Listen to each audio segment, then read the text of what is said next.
Introductions. Seeing none, we are going to have a presentation today from Secretary Stanek from KDHE. Madam Secretary, welcome to committee.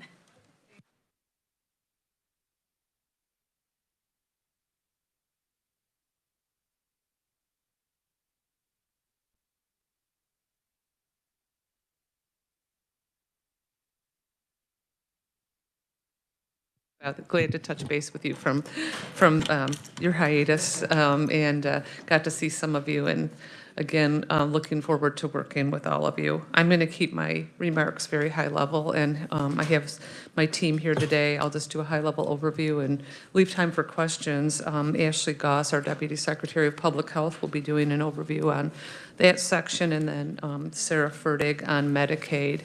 You know that, just a reminder, because I'm not sure how many new members you have, but KDHE is comprised of 3 divisions. It's public health, environment, which we kind of kept away from today, although I'll make one remark on that because of this being a focus on health, and then the Medicaid program, or Division of Healthcare Finance, as it's known.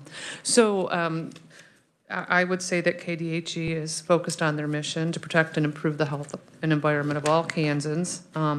We wanted to share a little bit about the state health improvement plan and what those high-level priorities are, improving inequities in health and health outcomes, and to promote the health and well-being of all Kansans, by addressing those inequities through health policy, system, and environmental interventions in the state and community levels.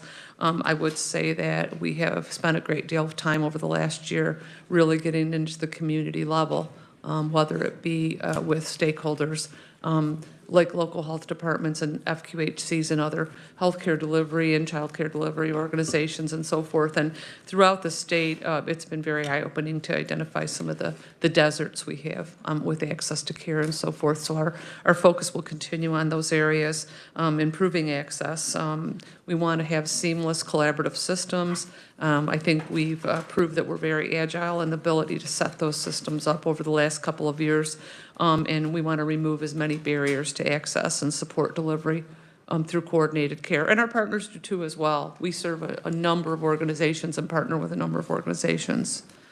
Facilitating healthy behaviors, improving health literacy. We have a Bureau of Health Promotion that's very active. We want to make sure that all Kansans have access to accurate and usable information and understandable information. We know that not everyone understands healthcare language to the level that maybe others do. We want to make sure that we're being mindful of cultures and and being able to level set and have communities be empowered to remove those barriers as well. Some more and have quality of care delivery, and my focus for our agency this year will be back directly tying in a focus on outcomes and improving and figuring out how we can truly improve, because those improvements take a long time.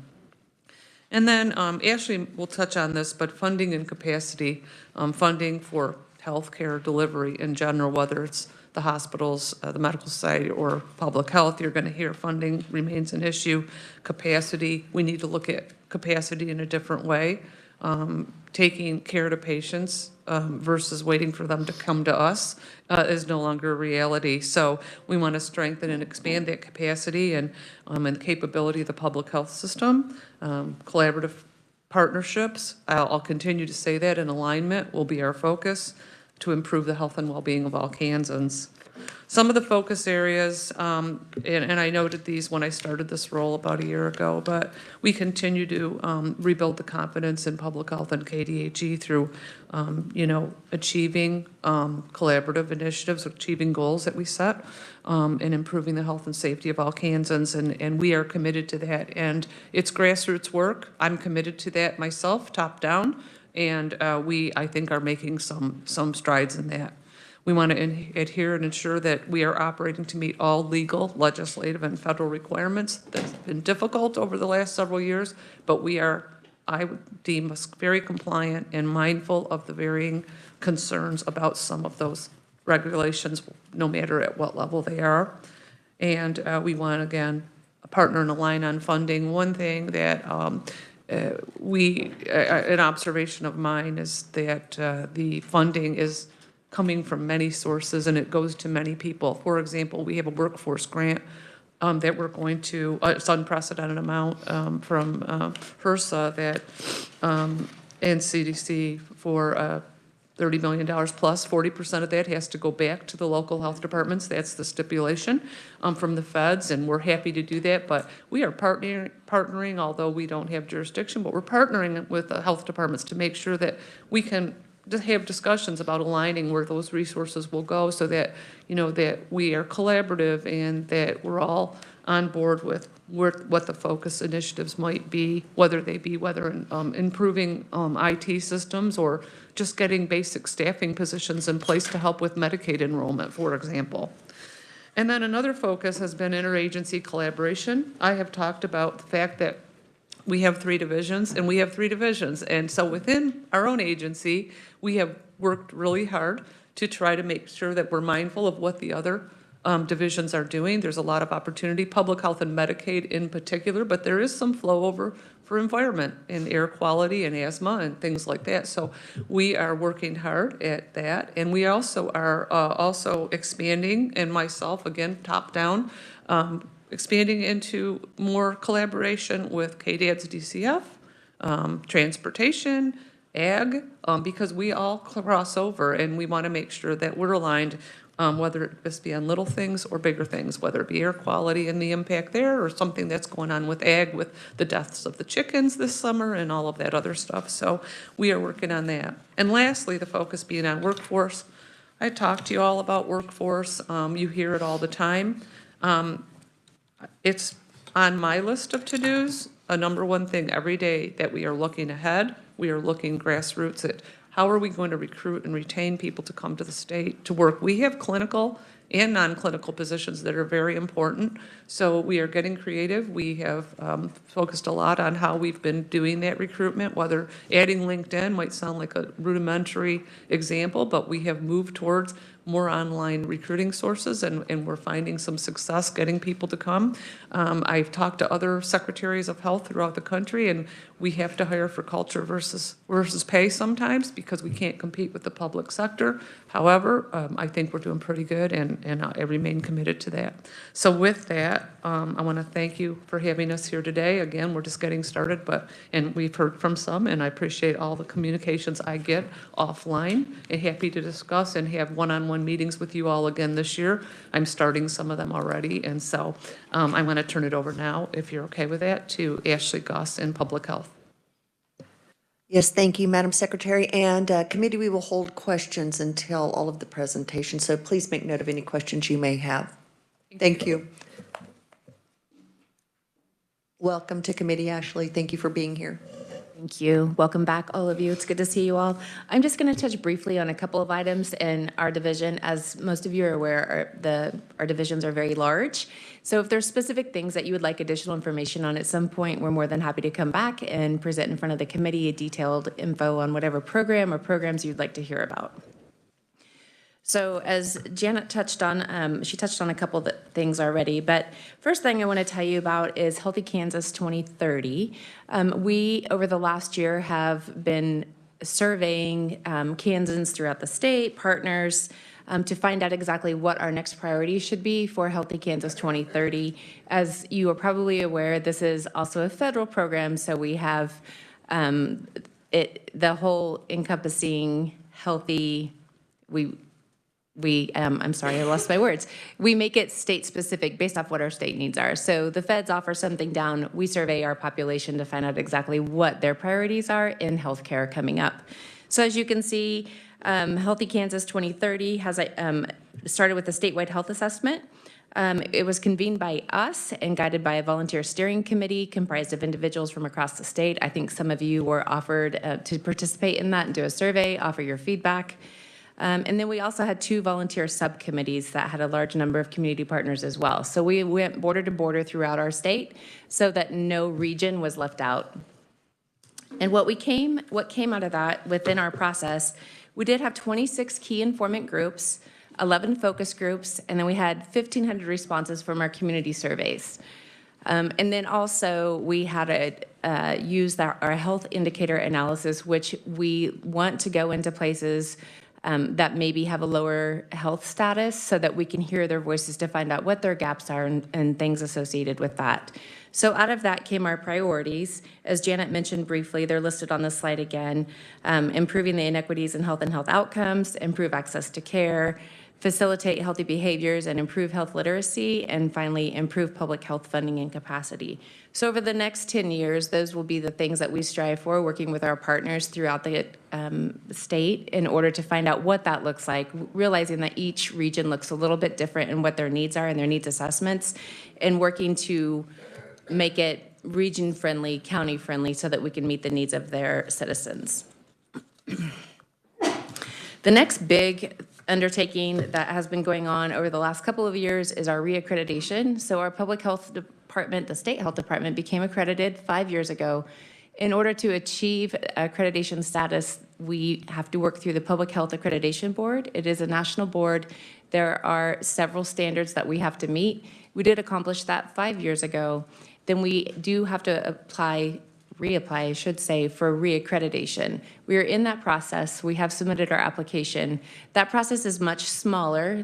This time it'll be an online survey instead of having surveyors come into our facility, quiz our staff, administration, for multiple days to make sure what we submit on paper is actually what's happening. It's a very lengthy process, submitting policies, procedures, showing, working with not only the legislature, working with the governor's office, lots of collaborative efforts that we do have to show that we're doing, policies, et cetera, put into place. So our application is due February 14th, 2023. I am happy to report that we are all but ready. We just have a couple of things we're tying up and ready to submit for reaccreditation review. In our state, we have 7 local health departments that are also accredited through FAB, and then we have Fort Riley as well. Their health department became accredited just recently over the last, I want to say the last 2 years. So accreditation is super important for us in the work that we do because it simulates the quality improvement and performance improvement opportunities for us, not only as a state health department, but throughout the state.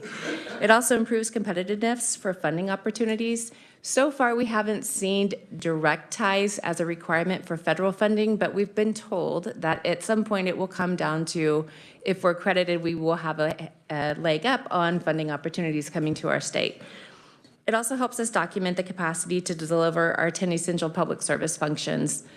In addition, it allows us to better identify strengths and weaknesses and helps us improve our accountability to external stakeholders. So as you might imagine, when we were accredited, we can't just stop. We have to continue with what we've shown that we're doing and continue to implement improvement processes along the way. They do check-ins with us every year. We have to submit an annual report based off of the accreditation standards to ensure that we are still meeting the standards and meeting the requirements to remain an accredited state health department. Next, we usually always talk to you guys about America's Health Rankings. They're very lengthy. I would highly encourage you to go to americashealthrankings.org. That is the website that has all 50 states. It tells you how the metrics are determined. It tells you how our rank is calculated. It's not super simple, but if you have time and you want to dive into it, I encourage you to go to that website. If there's something specific you would like us to find, please just let us know. We're more than happy to do that. But as you can see, this is a 30-year measurement of data and 30-plus sources, and they're listed on this slide. I won't read them to you, of who the sources are, where they're gathering their data. Something to note is the composite index of the state-level population health measures. So they just take a composite index of it to get us our score. 1 indicates the healthiest state. 50, of course, is the least healthiest state. Kansas right now is sitting at 31st in the nation.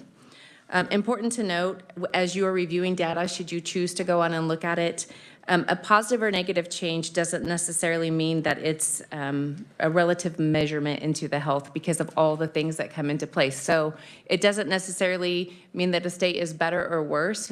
You have to take everything into consideration as they note on their website. So just high level, there are 5 buckets that they look at when they're scoring states, and there's several metrics under each one of these buckets. So in our behavior category, that takes in nutrition and physical activity as well as smoking and tobacco use. Kansas ranks 36th. Social and economic factors, we are 25th. That considers community and family safety, economic resources such as hardship index, food insecurities, income inequalities, education, so they're reviewing the 4th grade reading level and the high school graduation rate, social support and engagement, such as adverse childhood experiences, what we're seeing in Kansas with our children, as well as they also take into consideration high-speed internet access or broadband access. Physical environment, we're 44th in the state, or in the union, I'm sorry. Those look at air and water quality and housing and transportation. Clinical care, we rank 28th. This takes into consideration access to care, prevention and clinical services, and quality of care. That number actually improved some, but again, we have to look at the big picture to see really where it's at. And finally, outcomes, we're ranked 27th. That considers behavioral health, mortality, and physical health.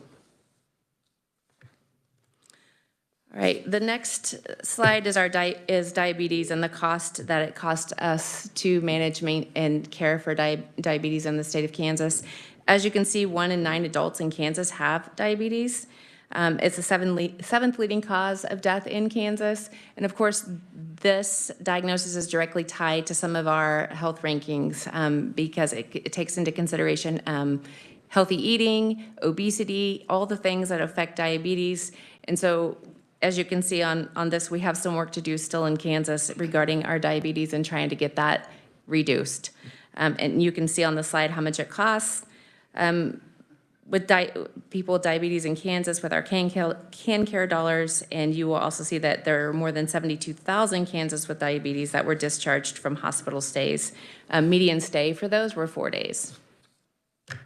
The next is a map. It just shows you the age-adjusted prevalence of diabetes throughout our state.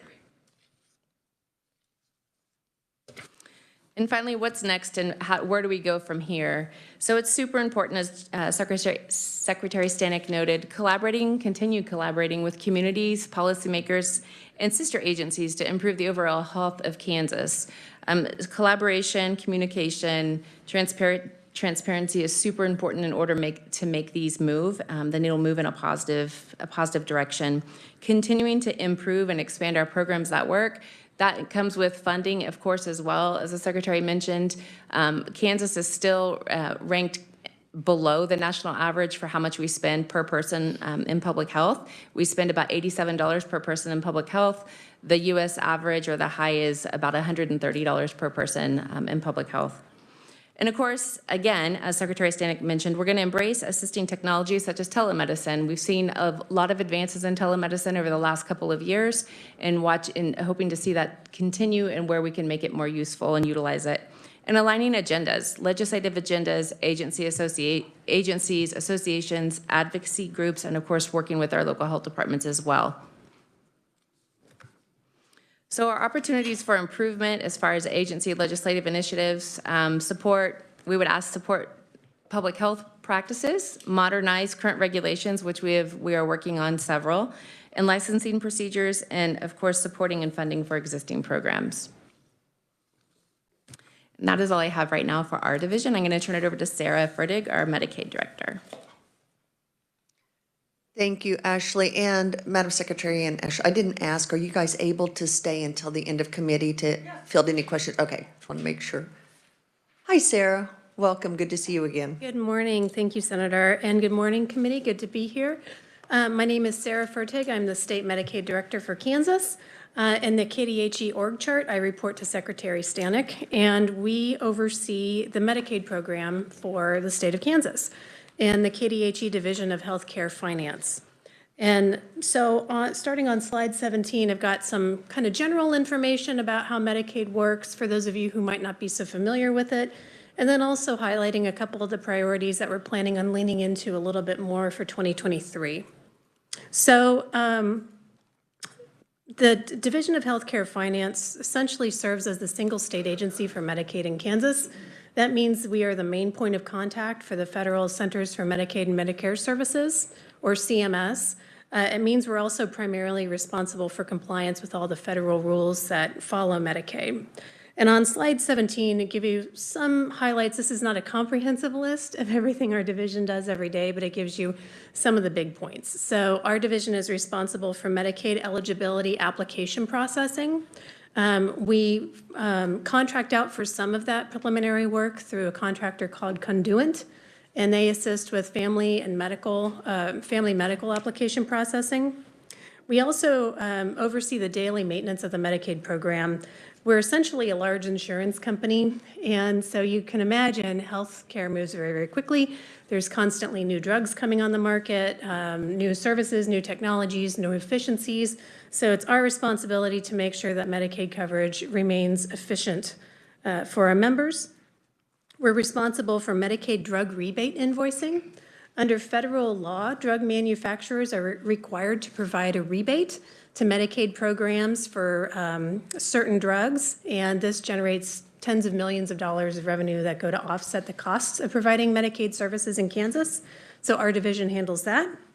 And we also oversee our 3 Medicaid managed care organizations, or MCOs.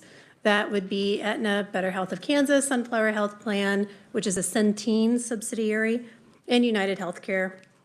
We oversee Medicaid provider enrollment. So when you have a physician or pediatricians group or whatever provider wishing to provide services to Medicaid beneficiaries, they have to enroll in the Medicaid program. We screen them to make sure that they're not blocked by the Federal Office of Inspector General from providing services to Medicaid beneficiaries. We make sure they're appropriately licensed and so forth. So we oversee that process. And then we also see Medicaid program integrity.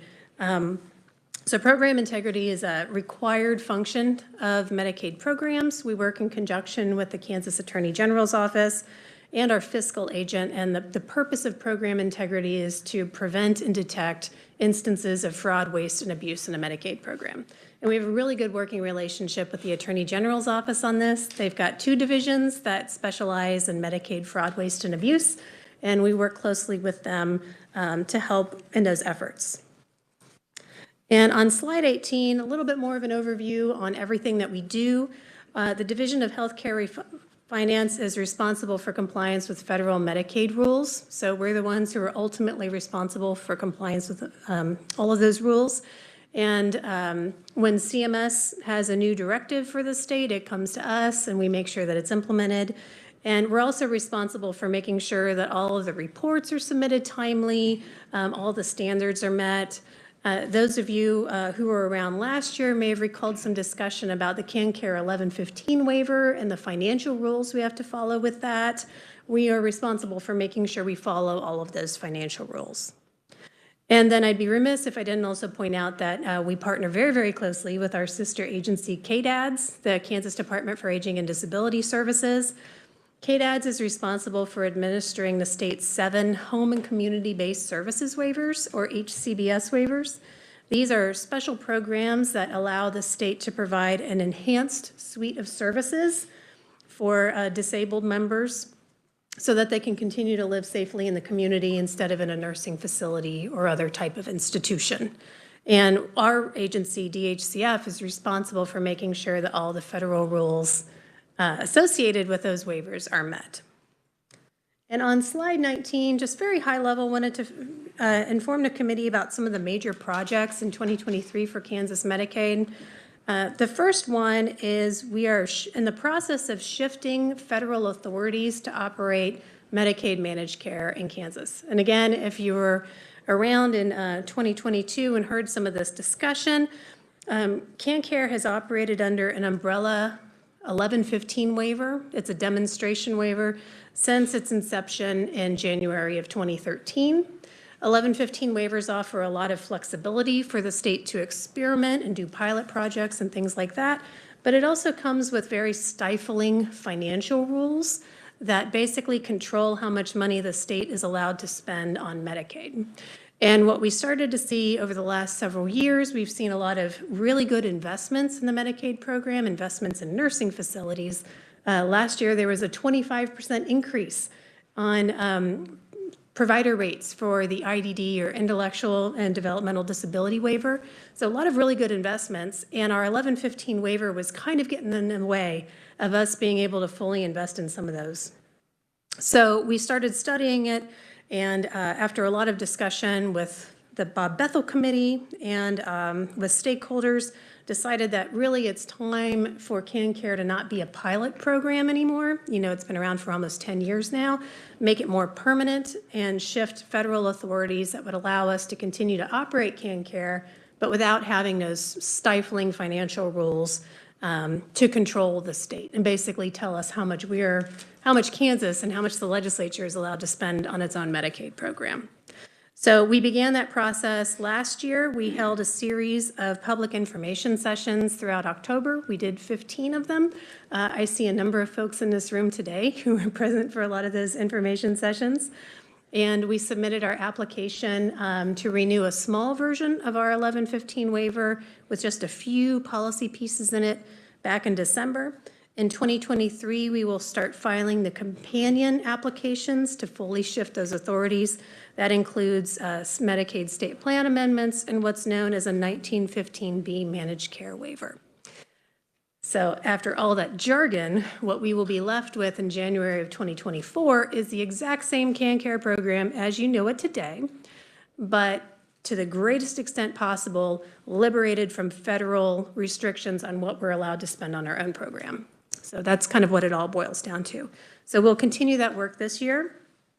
We're also planning to focus on prenatal care and maternal health and child health outcomes.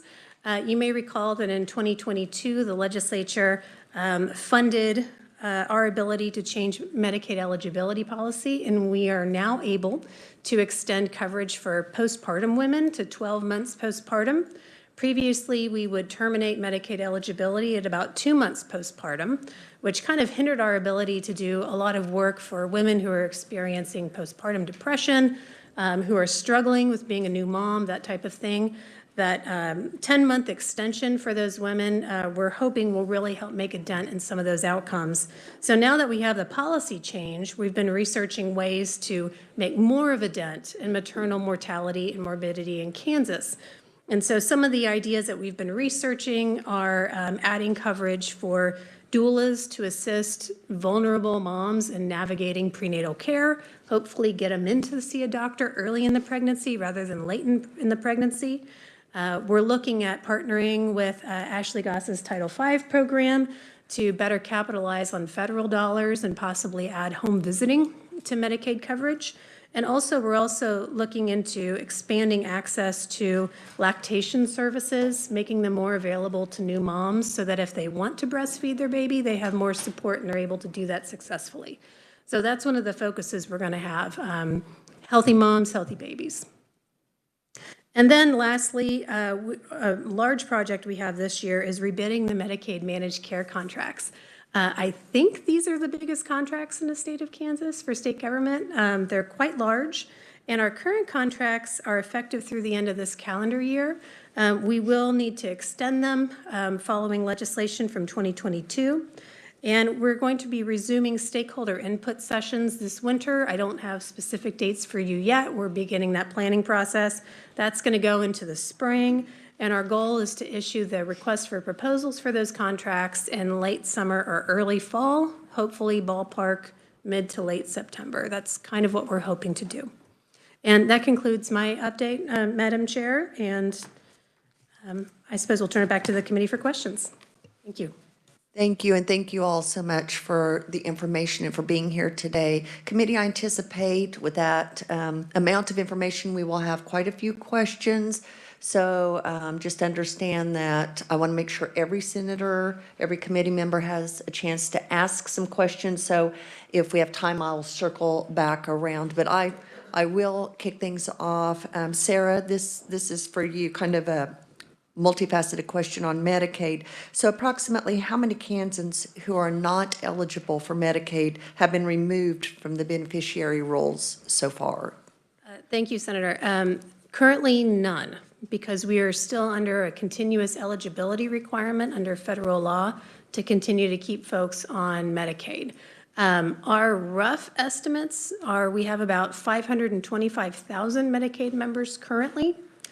Our estimate is that under normal circumstances, we would have closer to 405 to 410,000 members. So we're carrying about 115,000 members more than we think we normally would, absent the continuous eligibility requirement.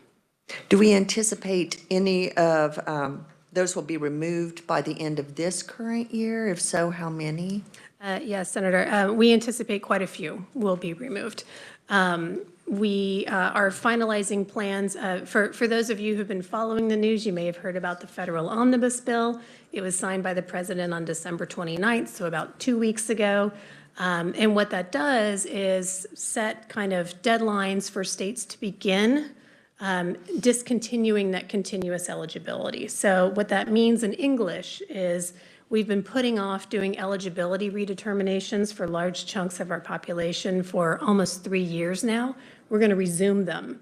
And what that means is we have some folks on the Medicaid rolls now who, once we try and renew them for eligibility, they're not going to be eligible anymore. And they're going to be falling off the rolls.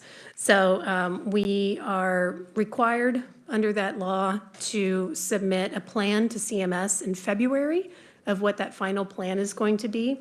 And so our eligibility team has been working to finalize that. And so once that's submitted to CMS, we'll be able to share that. And how much do we anticipate that will save the state? That's an excellent question. I don't have a figure with me today. I can tell you that while the continuous eligibility requirement has been in place, the state has been drawing down 6.2% extra federal dollars since March of 2020. And that adds up to about $65 million to $67 million a quarter. And I think the last estimate I saw cumulatively, I think was through either June or September of 2022, and it had added up to about $670 million to date.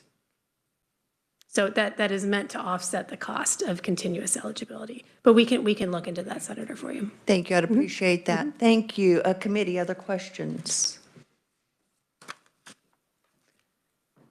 Senator Thompson and Senator Petty.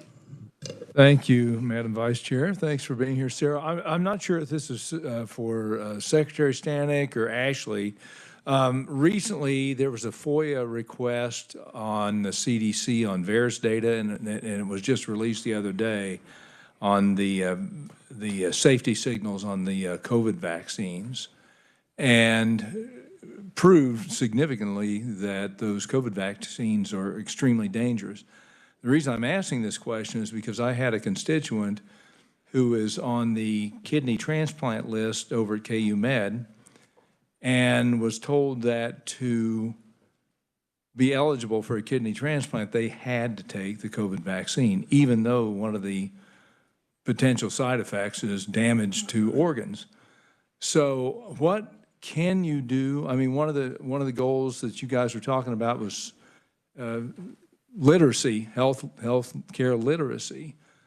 What kind of influence can you have on these programs that, wait a minute, should that be a requirement for somebody with a serious health illness? And what kind of an influence can you have on them in changing their policies? I'll take your question and look into that from a medical perspective. The fact that a transplant patient that could be a facility policy, it could be the physician's policy. So I can't answer your question today. We would need more information. We normally, I'm not sure whose lane this would be in related to whether this is a medical society, Board of Healing Arts matter versus a hospital regulatory matter or whatever. And as you know, we don't normally influence specific facility policies unless there is some overarching federal or state policy. So I don't have a good answer for you today, but I'd like to do some thinking about it and talk to our clinical team, including our health officer, to try to get you a response, okay? I'd appreciate that. As you know, during the pandemic, the CDC kind of set the standards, and now all of a sudden that information has been released showing that, well, they weren't quite,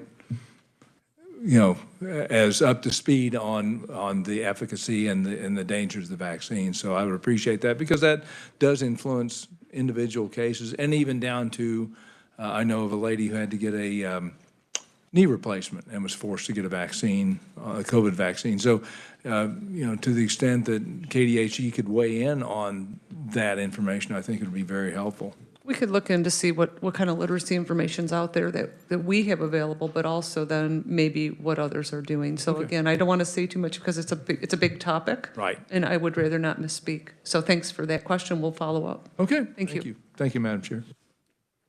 Thank you. Senator Petty, then Holscher, Stephan, and O'Shea. So cue up. This would be for Sarah, I think. Sarah, thanks for being here. Thank you all for being here, Secretary and Ashley. It's kind of following up on the recycling or the dropping off of or the eligibility of participants in Medicaid. So when the official date occurs, then you had mentioned that you use Conduent, is that, I don't say, as your, to help with the processing. So will they actually be doing that review of eligibility as that person that's currently on, as their day comes up? Yes, Madam Chair, the answer is yes. They'll be doing a lot of those backlogged eligibility renewal determinations, because most of the folks whose cases have been on hold for so long fall in the family medical category. So we're talking low-income parents, pregnant women, low-income children. And they can't make the final determination for most of those folks. The state has to make a final determination, but they do the legwork. They do the casework, reviewing income and that type of thing to make sure that the person is or is not eligible. And then the state reviews and signs off on that determination. And I've asked this question before, and I think I understand the answer. But if I was on Medicaid and my date that I came on was November, then I'll be reviewed again in November. So it's not like once March comes or April, whatever the date is finally in 2023.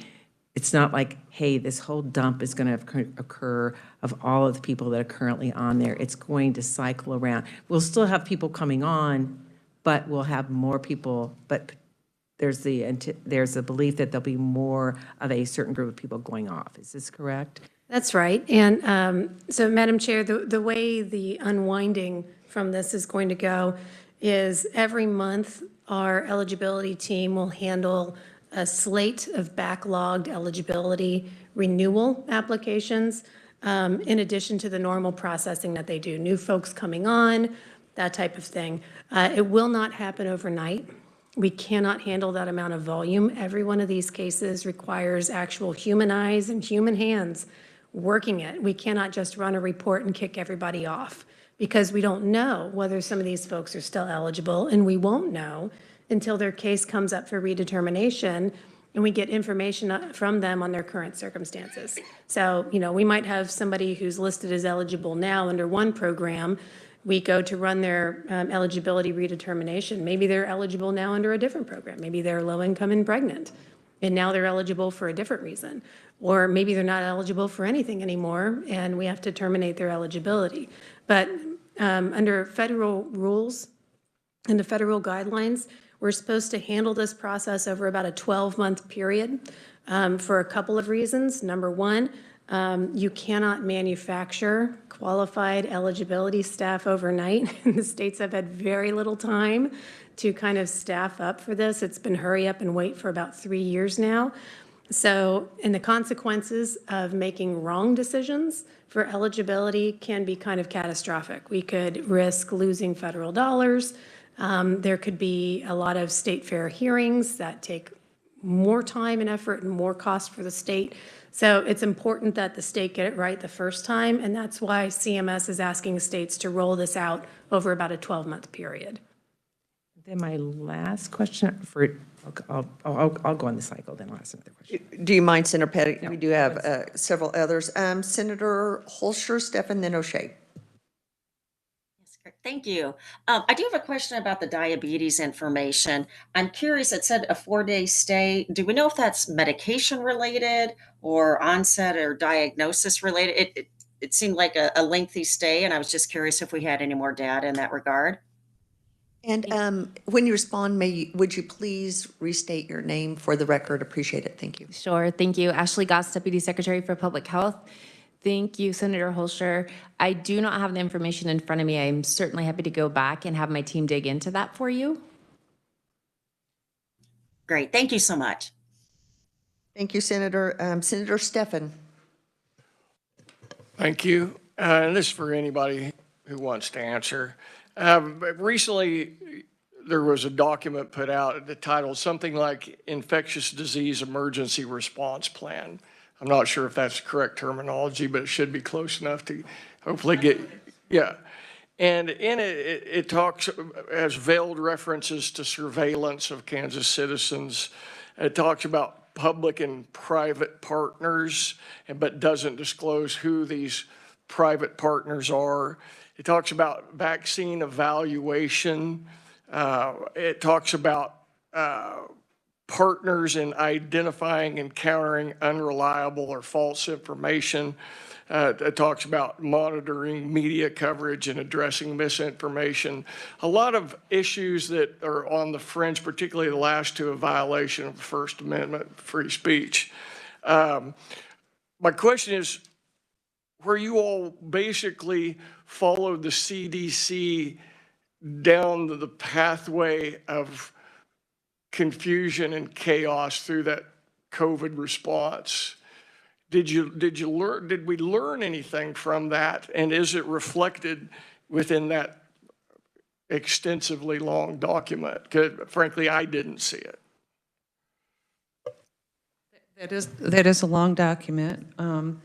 And you had asked me last session about lessons learned and so forth. I do have a follow-up after action summary that I will be distributing to the committee.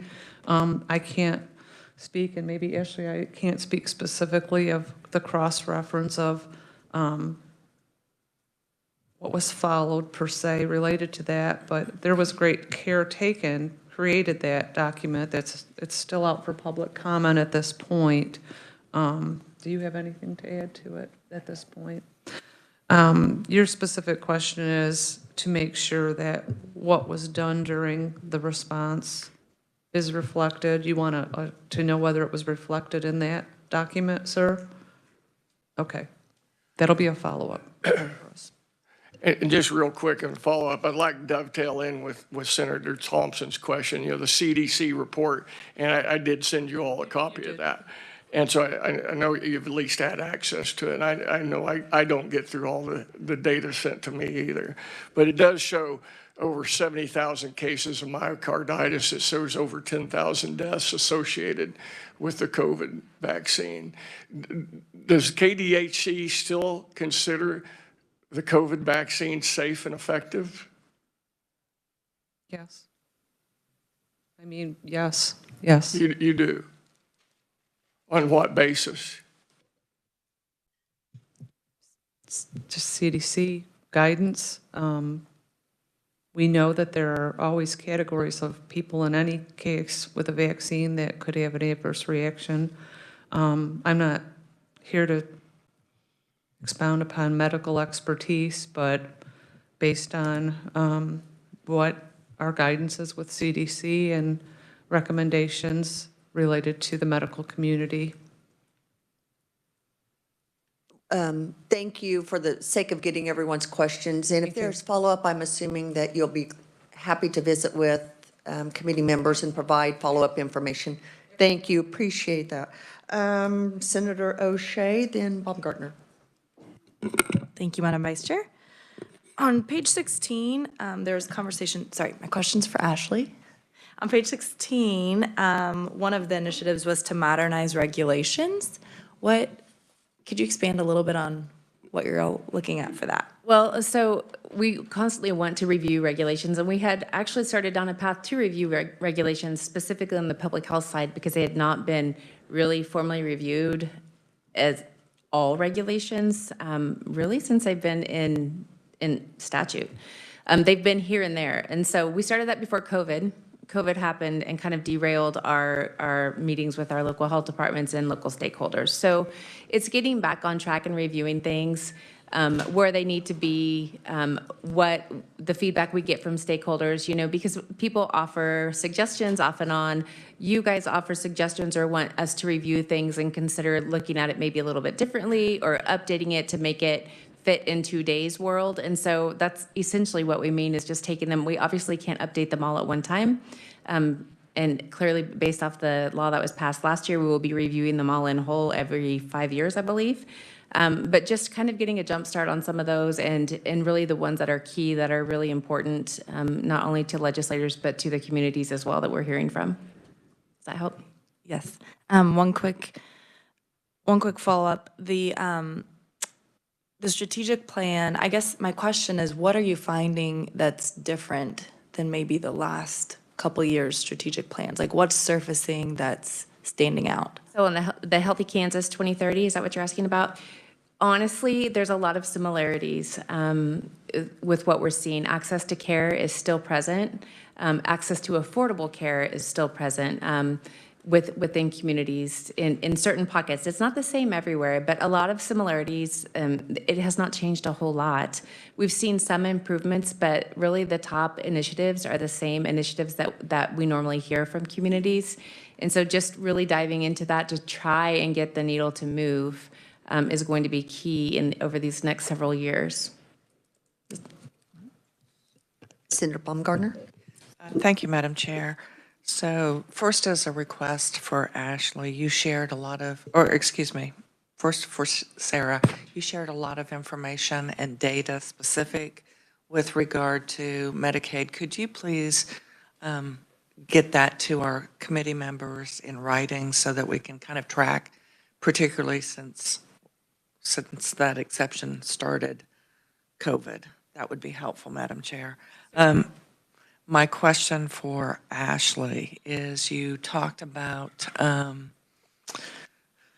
prenatal and postpartum death fatalities occurring and wanting to change or working toward preventing prenatal and postnatal death. You know, nationally, the #1 cause is homicide, but there are 3 top medical causes. Do you have the data as far as where we are in the different causes of death in the state of Kansas? Specifically, and I'm sorry, Ashley Goss, Deputy Secretary, KDHE, are you asking specifically for postpartum moms, the top 3 causes of death? Prenatal. Yes, I cause can of get, death. I think it would be helpful if we could see that. okay. And so is the intention to be working with medical professionals to improve screening for being involved in potential violent partner relationships, and to work with law enforcement or to work with community support groups? What is your intention on that? So I can certainly get more information directly from the program that oversees this, and it actually kind of crosses 2 of my bureaus, the work on this does, because we do have the, we do get the case numbers from the violent deaths in Kansas from every law enforcement agency but 1 reports that to us.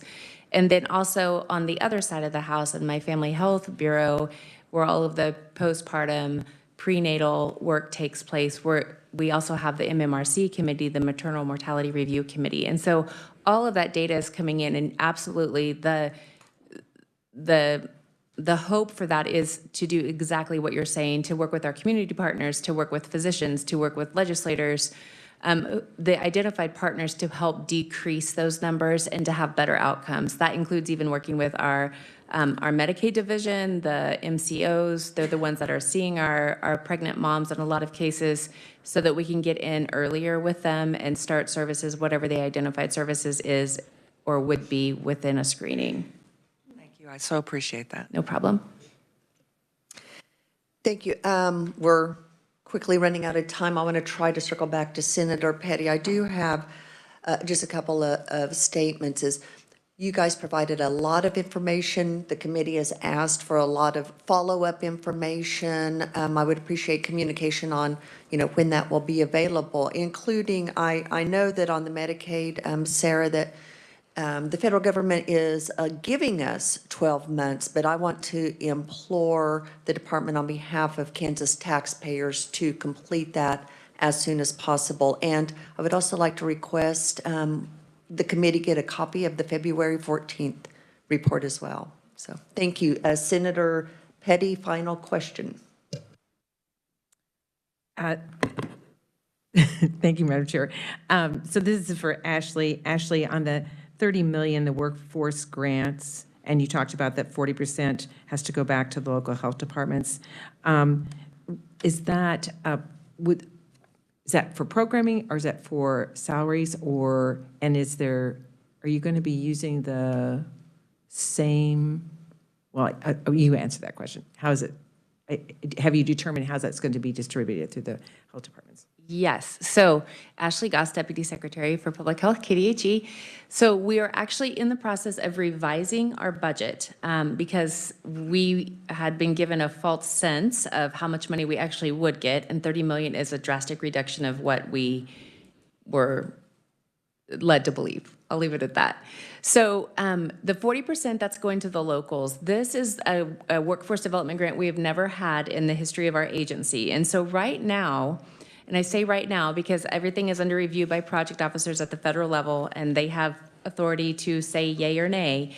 But right now, it's pretty wide open. And so the local health departments can use this money to build their workforce, to maintain their workforce. When Secretary Stanek and I went to our regional health department meetings over the last year, one thing that we heard from the health departments is they were looking at how they can maintain their workforce, how they can keep them there.